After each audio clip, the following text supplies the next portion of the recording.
اس کا سامان اس سے پکڑ لیں، اس کو اسٹریٹ کراس کرا دیں، کسی کو بچے ہیں تو بچوں کے درمیان آپ نے بچوں کو کینڈیز وغیرہ دے دیں، پھر اسی طرح زمزم کی گلاسز دے دیے، اپنے لیے پینا ہے پانی آپ نے پیا زمزم کا، ساتھ ہی آپ کے آس پاس کوئی پوچھ لیا ان کو، کسی کو پانی پکڑا دیا، تو آپ کو دیکھیں بیٹھے بیٹھے ہی آپ کو اجر مل جائے گا۔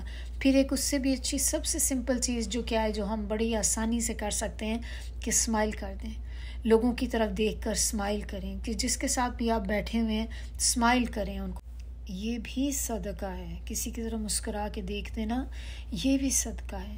اور پھر جن کو جانتے ہیں نہیں بھی جانتے سلام کریں ان کو، پھر اپنے کان آنکھیں کھلے رکھیں، اور ایسا ہو کہ بس آپ دیکھ رہے ہو کہ کوئی اپرچونٹی بس مجھے ملے اور میں فوری اس کو لپک کے پکڑ لوں، تاکہ کوئی خیر میرے ہاتھ سے نہ جائے۔ ذرا سی بھی کسی کو آپ کو لگی کوئی چیئر ہی ڈھونڈ رہا ہے، کیونکہ وہاں پہ کئی دفعہ ایسے ہوتے ہیں کہ بڑی عمر کی عورتیں ہوتی ہیں، اب وہ بیٹھ نہیں سکتی نہ وہ زیادہ چل سکتی ہیں، تو وہ بیچاریاں نماز کا ٹائم ہونے والا ہے، کہ کئی دفعہ میں نے ایسے دیکھا کہ وہ ڈھونڈ رہی ہوتی ہیں کہ کوئی چیئر ہمیں مل جائے، تو اگر آپ کو پتہ ہے آپ ڈھونڈ کے چیئر دے دیں ان کو، ادھر سے لا دیں، کہیں سے کچھ کر دیں، کوئی ایسی چیز جو آپ کو لگے کہ دوسرے کو خوشی دے گی، کوئی ایسے کام کرنے میں آگے ہو کے ایسے کام ادا کریں۔ اب ہم تھوڑی سی بات کریں گے ایسی چیزوں پر کہ جن سے ہم اپنا ٹائم جو ہے اس کو میکسیمائز کر سکتے ہیں مکہ میں۔ تو اس میں تھوڑا سا تو بات ایک آپ یہ یاد رکھیں کہ انسان کو اس کی مشقت کے مطابق عمرے کا اجر ملتا ہے، جتنا آپ تھکتے ہیں جتنی عبادت کرتے ہیں اتنا ہی اجر بڑھ جاتا ہے۔ تو ہم نے اپنا جو ٹائم ہے وہاں پہ اس کو زیادہ سے زیادہ اویل کرنا ہے۔ سونے کا وقت نہیں ہے، سونا تو آپ کبھی بھی کر سکتے ہیں، جب واپس آئیں گے تو ظاہر ہے اپنی اسی روٹین میں ہم لوگ واپس آ جاتے ہیں، سونا جاگنا سب ہوگا، لیکن وہ جو 10 دن ہے نا وہ ہو سکتا ہے دوبارہ زندگی میں نہ آئیں، یا آئیں بھی تو یہ ایسا تو نہیں ہوتا کہ بس ہر دوسرے دن ہی آ رہے ہوتے ہیں۔ تو جب ہم چلے ہی گئے وہاں پہ تو وہ جیسے تیسے آپ یہی کہیں کہ یہ میرے پاس بس یہ 10 ہی دن ہے، میں جتنا میکسیمم کر سکتی ہوں وہ میں نے کرنا ہے۔ تو اس کے بارے میں آپ صلی اللہ علیہ وسلم نے فرمایا تمہارے لیے تمہاری تھکن اور خرچ کے مطابق ثواب ہے۔ تو یعنی کہ جتنی زیادہ کوئی بندہ تھکے گا اس کام میں اور جتنا زیادہ وہ خرچ کرے گا اس کے مطابق ہی اس کا ثواب ہوگا۔ تو اب اگر جاتے وقت بھی ہمیں جیسے ہوتا ہے بعض اوقات کہ آپ کو پیکج بہت مہنگا مل گیا، ٹکٹ مہنگے مل گئے، تو اس کا بھی کمپلین مت کریں۔ آپ یہ سوچیں کہ بلکہ اب تو سوچ کے پھر خوشی محسوس ہوتی ہے اس طرح سے کہ اچھا چلو جتنا زیادہ اس کا مطلب ہم نے اس میں خرچ کیا ہے تو اتنا ہی زیادہ ہمیں اجر بھی ملے گا اس کا۔ اس پورے ٹرپ میں آپ کا جتنا زیادہ خرچہ ہوگا اور جتنی زیادہ تھکن ہوگی اتنا ہی آپ کو اجر ملے گا۔ اب یہ نہیں ہے کہ خرچے میں آپ نے جیسے اپنے لیے لگژری چیزیں کرنی شروع کر دیں، بلکہ آپ خرچ کی ایسے اس طرح سے کہ وہاں جا کر بھی لوگوں پہ خرچ کریں، اللہ کی راہ میں خرچ کریں، چیریٹی دیں زیادہ سے زیادہ، اس طرح کے کام کریں گے نا، جتنا زیادہ خرچہ ایسی چیزوں میں کریں گے اتنا زیادہ اجر ہوگا۔ پھر آپ صلی اللہ علیہ وسلم نے فرمایا، بڑی ہی خوبصورت حدیث ہے کہ جو شخص حج کے ارادے سے نکلے اور اسے راستے میں موت آ جائے تو اللہ اس کے لیے قیامت کے دن تک حج کرنے کا ثواب لکھ دیتے ہیں، اور جو شخص عمرے کے ارادے سے نکلے اور راستے میں اس سے موت آ جائے تو اللہ اس کے لیے قیامت کے دن تک عمرہ کرنے کا ثواب لکھ دیتے ہیں، اور جو شخص جہاد کے لیے نکلے، جہاد کے ارادے سے نکلے اور اسے راستے میں موت آ جائے تو اللہ تعالیٰ قیامت کے دن تک اس کے لیے اجر لکھ دیتے ہیں۔ سبحان اللہ۔ پھر آپ دیکھیں کہ رمضان میں اگر انسان کوئی عمرہ کرتا ہے تو ایک حج کے برابر ہے، اور اس سے بھی زیادہ خوبصورت ایک چیز اور ہے کہ آپ صلی اللہ علیہ وسلم نے فرمایا رمضان میں عمرہ کرنا میرے ساتھ حج کرنے کے برابر ہے۔ اللہ تعالیٰ ہم سب کو توفیق دے کہ ہم بھی رمضان میں عمرہ کر سکیں اور ایسے ہی ہو کہ جیسے ہم نبی صلی اللہ علیہ وسلم کے ساتھ حج ادا کر رہے ہیں۔ اب ہم نے کیا چیزیں ہیں جو کرنی ہے کہ جس سے ہم اپنے اجر کو یا اپنے وقت کو بہت زیادہ بڑھا سکتے ہیں وہاں پہ۔ ایک تو آپ نے یہ دیکھنا ہے کہ آپ نے نا نمازیں کوشش کرنی ہے کہ آپ کی 5 نمازیں جو ہیں نا وہ آپ حرم میں پڑھیں جا کے۔ اس کے بارے میں ایک حدیث ہے کہ ایک نماز جو حرم میں پڑھی جائے وہ بہتر ہے 1,00,000 نمازوں سے جو باقی کہیں پڑھی جائیں. تو اس سے ہمیں پتہ چلتا ہے کہ مسجد حرم کے اندر ایک نماز جو ہے اس کے پڑھنے کا اجر 1,00,000 ہے. تو سبحان اللہ، آپ دیکھیں کہ ایک ایک نماز جو ہم وہاں پہ پڑھیں گے، اگر آپ 4 دن بھی وہاں رہتے ہیں، 5 دن وہاں رہتے ہیں، اور ہر دن آپ 5 نمازیں پڑھ رہے ہیں، تو آپ اپنا اجر دیکھ لیں کہ کتنا اجر انسان کو ملے گا وہاں پہ. پھر اس کے علاوہ طواف ایک ایسی چیز ہے جو آپ مکہ کے علاوہ کہیں نہیں کر سکتے، وہ صرف وہیں پہ ہی ہوگا. کوشش ہم نے کرنی ہے کہ کم از کم ایک تو کر لیں روزانہ، اس سے زیادہ جتنا کر سکتے ہیں، جتنی اللہ ہمت دے، جتنی توفیق دے کریں، لیکن کم از کم ایک تو کریں ڈیلی. یہ تو کرنا ہے.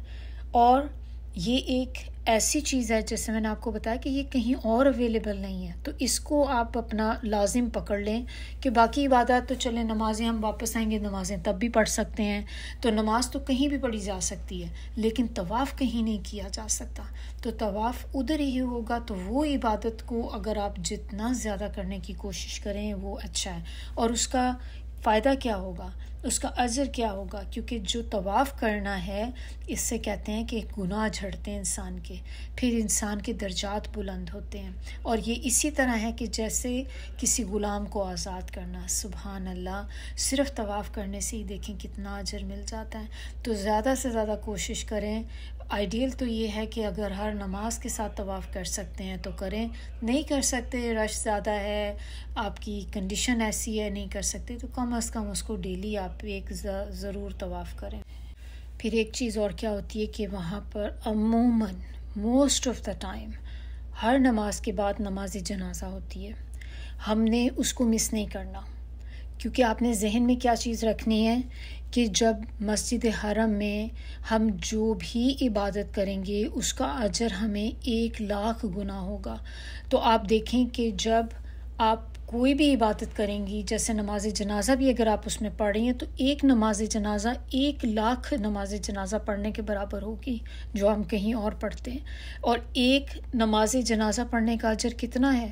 نبی صلی اللہ علیہ وسلم اس کے بارے میں کہتے ہیں کہ جس نے ایک نماز جنازہ کو ادا کیا اس کے لیے 1 قرات ہے اجر، اور جو جنازے کے بعد اتنی دیر تک وہاں پہ کھڑا رہا کہ جب تک وہ اس کو دفنا نہیں دیا جاتا، اور اس طرح سے ہی کہا جاتا ہے کہ جیسے ایک اونٹ کی قربانی کو جتنا ٹائم لگتا ہے، تو جو اتنی دیر تک وہاں کھڑا رہے گا تو پھر اس کے لیے 2 قرات کا اجر ہے. تو اس کے بارے میں پھر پوچھا گیا کہ 2 قرات جو ہوتے ہیں وہ کیا ہوتے ہیں؟ تو نبی صلی اللہ علیہ وسلم نے کہا 2 بڑے پہاڑ. تو یعنی کہ سبحان اللہ کے 2 پہاڑوں کے برابر اجر جو ہے اس کو ملے گا. اور اگر ہم ہر نماز کے بعد نماز جنازہ جو ہو رہی ہوتی ہے اس کو ہم پڑھیں تو آپ دیکھیں ایک تو آپ کو اپنی نماز کا تو اجر ملے گا جو آپ نے ابھی اس سے پہلے پڑھی ہے، پھر اس کے بعد نماز جنازہ کا بھی آپ کو اجر ملے گا.